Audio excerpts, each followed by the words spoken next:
Thomas Blake had already served 22 years for the murder of his wife, Emily, when he saw her laughing in a farmer's market, with 2 children and a new last name. Thomas Blake had always been considered the quiet type. A high school chemistry teacher in the small town of Fairwater, Ohio, he wasn't the kind of man who attracted attention.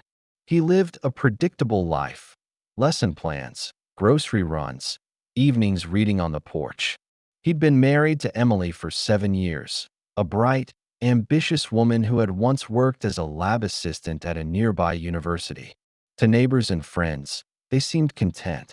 But in the fall of 1998, their lives took a turn that no one in Fairwater would ever forget. It started with an ordinary Saturday morning.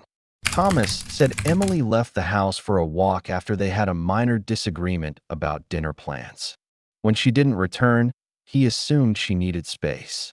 But as hours passed and night fell, panic set in. He drove around, called her friends, and even visited the nearby lake where she sometimes went to clear her head. Nothing. Her car was later found on the edge of Fairwater Lake, parked at an angle, the driver's door ajar. Her purse was still inside. The keys dangled from the ignition. One of her shoes was found in the back seat, oddly out of place. But of Emily, there was no trace. Police launched an immediate investigation. Volunteers combed through the woods. Divers searched the lake, and flyers with Emily's face were stapled to every telephone pole in town. The media descended quickly, fascinated by the picture-perfect couple and the mysterious vanishing. For 3 days, the community hoped for a miracle. But when Emily's wedding ring was discovered in the bathroom sink of their home, alongside a faint bloodstain in the hallway carpet, the tone of the investigation shifted dramatically. Suspicion turned toward Thomas. At first, it was quiet. The unspoken questions in the eyes of neighbors, the sudden distance of friends who used to wave hello. Police interviewed him for hours, revisiting his timeline, pressing on inconsistencies. Why did he wait nearly 12 hours before officially reporting her missing? Why did he call her friend, but not her sister? Why was there a life insurance policy taken out just months before she vanished, one that named Thomas as the sole beneficiary? The more investigators looked, the more uneasy they became. Emily had confided in a friend that she was feeling trapped in the marriage. Financial records showed she had stopped using the couple's joint account weeks before she disappeared. The life insurance policy was substantial, $500,000, enough to suggest a motive. Still, there was no body, no clear evidence of a struggle, just circumstantial signs and a husband whose alibi had holes. Then came the turning point. A forensic team found tiny fragments of what appeared to be bone in the sediment beneath the dock at Fairwater Lake. Though too degraded to be matched conclusively, the prosecution presented them as likely human. Combined with the blood evidence and motive, the state argued that Thomas had killed Emily during an argument and disposed of her body in the lake, weighed down or scattered so it could never be found. The theory was compelling. The evidence, though mostly circumstantial, was enough. The AT trial. The courtroom watched Thomas closely. He sat still, rarely reacting, even as prosecutors painted him as cold and calculating. The defense argued that the case lacked any concrete proof, that no body meant no confirmation of death. But the jury wasn't convinced. After just 2 days of deliberation, Thomas was found guilty of second-degree murder and sentenced to 25 years in prison. He was led away in handcuffs, silent, never breaking eye contact with Emily's weeping family in the front row. The town of Fairwater moved on. The lake, once the focus of intense media coverage, returned to its quiet calm. The Blake house was sold. Life resumed its rhythm. But for Thomas, time froze inside the cold gray walls of Stone River Correctional Facility. To the world, he was the man who had murdered his wife and dumped her body in the lake. The mystery was closed, the case considered solved. Emily Blake was gone, and Thomas Blake was the killer.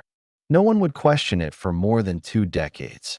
Until, years later, the impossible happened. Prison life settled on Thomas Blake like a weight he could never shed. The initial weeks were the hardest. Stone River Correctional Facility was nothing like the quiet suburban home he had once lived in. The walls were gray and stained. The lights never fully dimmed, and the noise never truly stopped.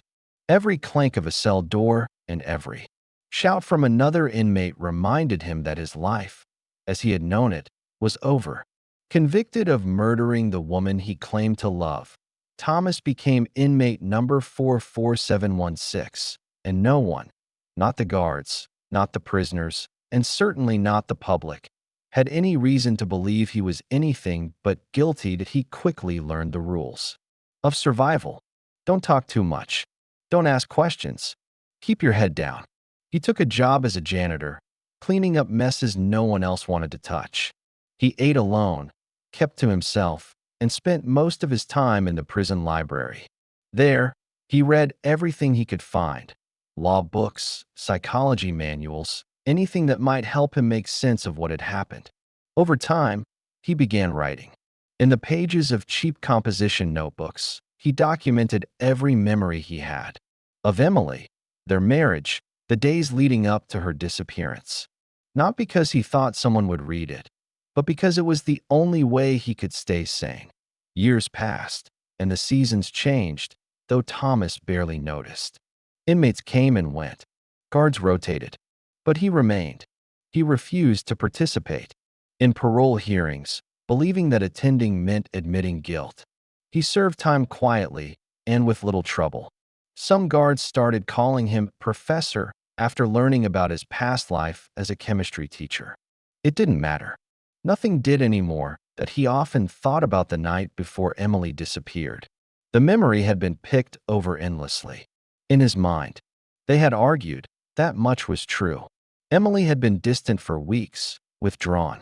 She barely spoke during dinner, and when she did, it was sharp. He remembered asking if something was wrong, and her cold response.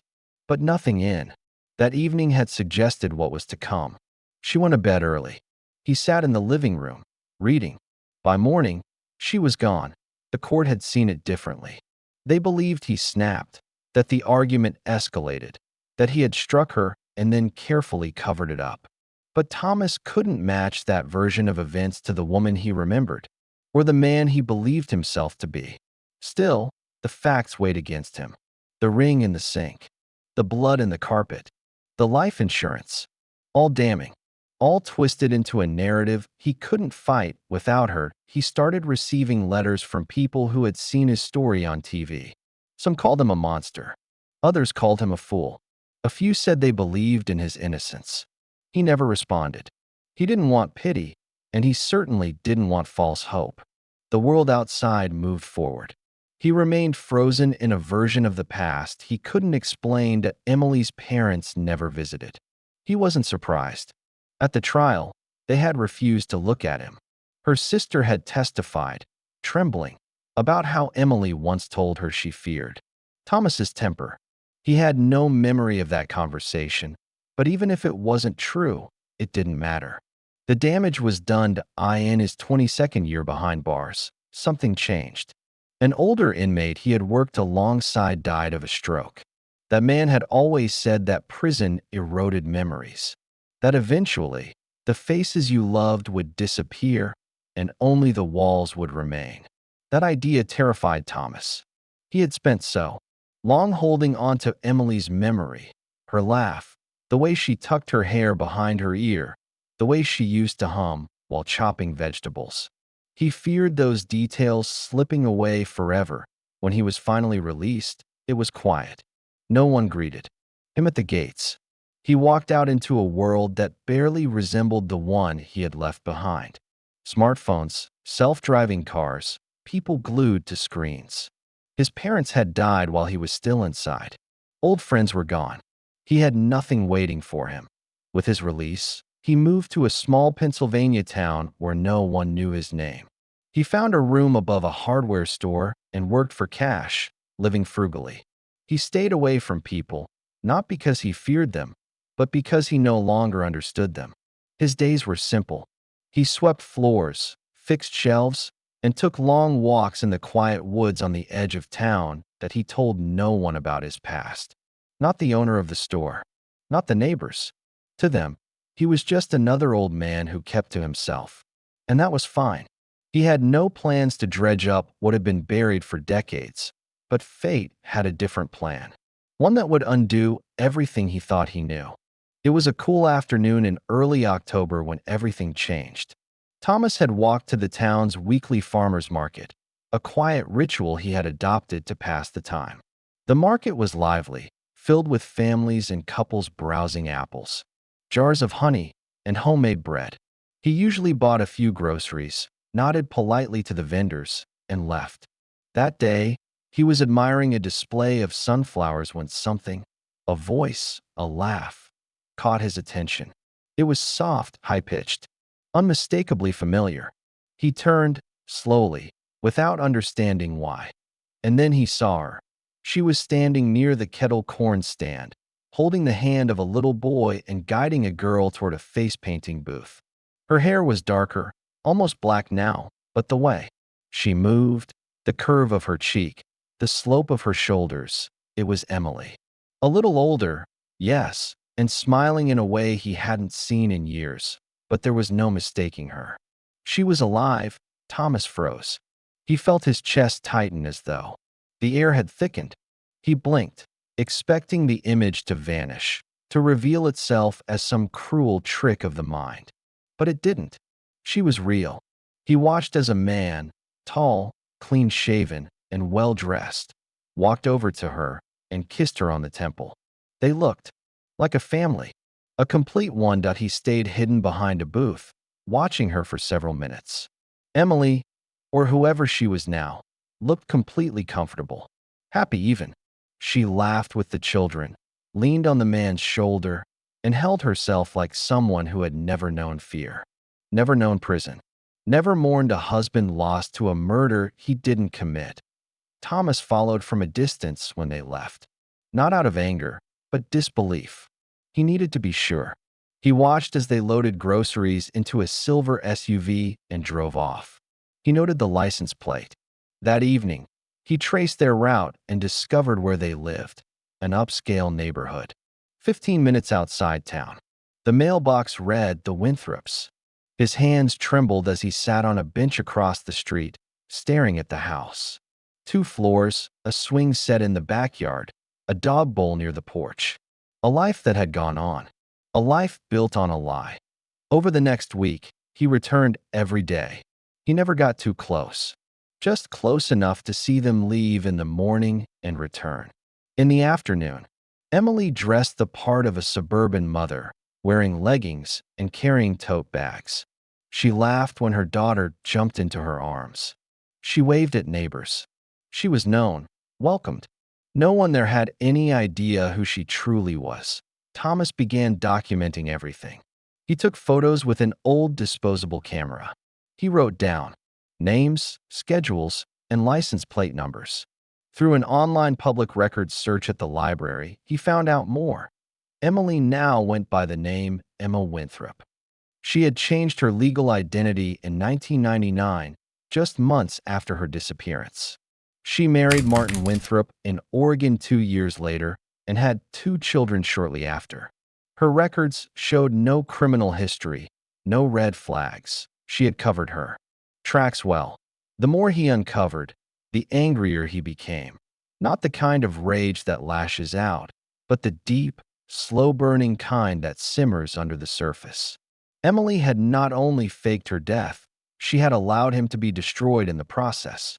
She had listened to the media crucify him, had watched as his name was dragged through courtrooms and tabloids, and had let him sit in a cell for 22 years. She had built a new life while he wasted away behind concrete walls and steel bars. And what stunned him most was the ease of her deception. There had been no grand conspiracy, no hired accomplices. Just careful planning, a cold heart, and a perfectly executed escape. Everything the police found had been planted. She knew how the system worked, how to manipulate it. She had made him the perfect villain. Thomas didn't confront her. Not yet. Confrontation would give her a chance to spin another lie. He needed more than a personal reckoning. He needed truth, proof, and justice, something the system had denied him for over 2 decades. He didn't want revenge. He wanted the world to know what she had done. That the woman walking her children through the market, laughing like a saint, was the real criminal, and now he knew exactly where to start. Thomas spent the following days gathering every shred of information he could. He dug through public records, visited the local library, and used online forums to track down digital traces of Emily's new life. It was shocking how easily she had disappeared and reemerged as someone entirely new.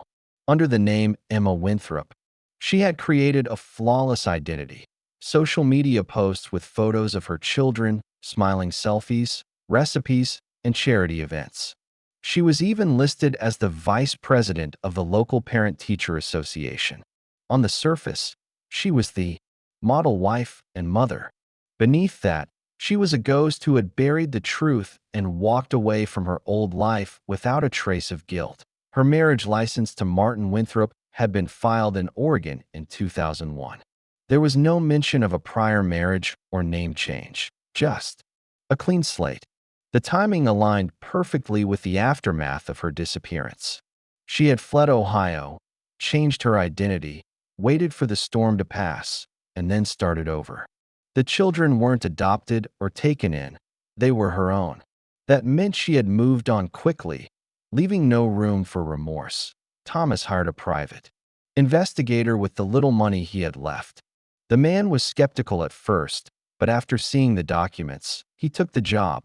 Within 2 weeks, he confirmed what Thomas already knew. A woman matching Emily's original identity had boarded a bus to Chicago the same day she vanished. From there, she flew to Portland under a false name. She rented a small apartment, withdrew large amounts of cash, and stayed completely off the grid for nearly a year. Eventually, she moved to Bend, Oregon, where she met Martin. The blood in the hallway, the ring in the sink, the abandoned car, all part of her carefully planned scheme. She had staged a disappearance that would cast Thomas as the sole suspect. The life insurance policy had been her idea. She insisted on it, told him it was for their future. But it had never been about securing a future together. It was about building a case against him. Everything she had done was strategic, methodical, and heartless. There had been no help, no accomplices. Just Emily. She had executed every detail alone and flawlessly. What haunted Thomas more than the crime itself was the realization that she had been capable of such deception. The woman he once loved, the woman who had stood beside him at the altar, had calmly watched him be handcuffed, tried, convicted, and imprisoned. And she never once came forward to stop it. She never blinked. Thomas's mind returned to the trial, to the looks of betrayal on Emily's parents' faces, to the moment the judge read the verdict. She had let all of it happen. Her silence had become a weapon more powerful than any evidence. She didn't need to testify. Her absence spoke louder than any words. The world assumed she was dead, and that made Thomas guilty by default. The investigator even found receipts from a storage unit Emily had rented in Oregon during her transition. Inside, there were old photos, documents, and a journal. In it, she detailed her plans. Page after page showed her transformation. She had convinced herself that she was escaping a life that stifled her. She painted Thomas as controlling, even though no one, not even her friends, had ever said such a thing. She wasn't running from danger. She was running toward opportunity. Thomas kept copies of every document. He printed photos, timelines, and legal records. He organized them in a binder with numbered tabs. He wasn't going to make the mistake of relying on emotion. He needed cold, hard facts, the same kind of evidence that once condemned him. Now, it would be his shield that he reached out to a journalist known for uncovering wrongful convictions. She was hesitant at first, skeptical of his claims. But once he sent her the file, she agreed to meet. One look at the contents, and her demeanor changed. She knew she was holding something explosive, a case the world thought was closed, but that had been built entirely on lies. Within a month, the story was ready to break. The headline was simple but powerful. Missing woman found alive 27 years later. Husband served 22 years for her murder. The article included photos of Emily, court documents, and excerpts from her journal. It was published nationwide. Shockwaves followed. Emily, now Emma, was confronted by reporters outside her home. Her neighbors were stunned. Martin, her current husband, reportedly found out by reading the article online. By the end of the week, the police were at her door with a warrant. The charges were numerous: fraud, obstruction of justice, perjury, and conspiracy. Her arrest was quiet, but the fallout was massive. For the first time, Thomas watched the world doubt her. The same people who had once called him a monster now questioned everything they thought they knew. And though justice had started moving again, Thomas knew the damage could never truly be undone. But at least now, the truth was no longer buried. Emily's arrest sent a jolt through every layer of society, from legal analysts to casual social media users. News outlets ran segments around the clock. Talk shows dissected the case in stunned disbelief. How could a woman successfully fake her own death and frame her husband for murder, only to be discovered alive decades later, raising a family and smiling in PDA meetings? The press called her the woman who vanished twice, once from her life and again from justice. But now, she couldn't vanish again. Thomas watched it unfold from a distance. He never spoke on camera. He refused interviews, ignored requests for documentaries, and declined podcast features. The media wanted to turn him into a symbol, but he wasn't interested in being anyone's redemption story. He didn't feel redeemed. 22 years had been stolen from him. There was no way to get those back. No apology or financial settlement could ever replace what he lost: his youth, his career, his family, and the belief that the justice system would protect the innocent. Still, there was something undeniably satisfying about the silence that followed Emily's arrest. Her confident suburban life crumbled quickly. Her children were removed from her care during the investigation. Martin filed for divorce 2 days after the charges were announced. According to reports, he hadn't known anything about her past and felt blindsided and humiliated. The community where she had lived comfortably for nearly 2 decades now viewed her as a monster in disguise. Her arraignment, Emily initially tried to deny the charges. Her legal team argued that there was no law against faking one's disappearance and that the state had no evidence she had planted anything to frame Thomas. But the storage unit journal and the flight records crushed her defense. Eventually, under pressure and facing mounting charges, she changed her plea. She admitted to falsifying her identity and acknowledged she had allowed Thomas to be convicted while knowing he was innocent. In her statement, she claimed she was desperate and trapped in a loveless marriage, painting herself once again as a victim. But the public wasn't sympathetic this time. The evidence spoke for itself. Her sentencing was swift. She received 18 years in federal prison for conspiracy, obstruction, and fraud. The court noted that her actions had irreparably damaged not just one life, but the integrity of the entire justice system. She was led away in handcuffs, this time not as a missing person, but as a criminal who had used manipulation and deceit to rewrite the truth. Her name would never again be synonymous with innocence. The state offered Thomas a formal apology and a $2.5 million settlement for wrongful imprisonment. The governor issued a public statement acknowledging the failure of the justice system and commended Thomas for his dignity and restraint. But Thomas didn't celebrate. The money meant little to him. It couldn't bring back his parents, who had died while believing their son was a murderer. It couldn't give him back the years spent sleeping on a thin mattress, eating cold meals under buzzing lights, wondering each night what he'd done to deserve such a fate. He moved again, this time to a cabin in the mountains, far from cities and crowds. He lived alone, as he always had since his release. But now, for the first time, there was a strange kind of peace. The truth, long buried and suffocated, had finally come to light. And with that, the burden he had carried for decades began to loosen. He no longer had to prove his innocence. The world finally saw the real story. He wasn't the man who killed his wife. He was the man she had nearly destroyed to save herself. The case became a cautionary tale. Law school studied it. Documentaries were made without his involvement. The phrase, pulling an Emily Blake, entered pop culture, used to describe someone escaping responsibility through lies and deceit. But for Thomas, none of that mattered. Each morning, he walked through the woods surrounding his cabin.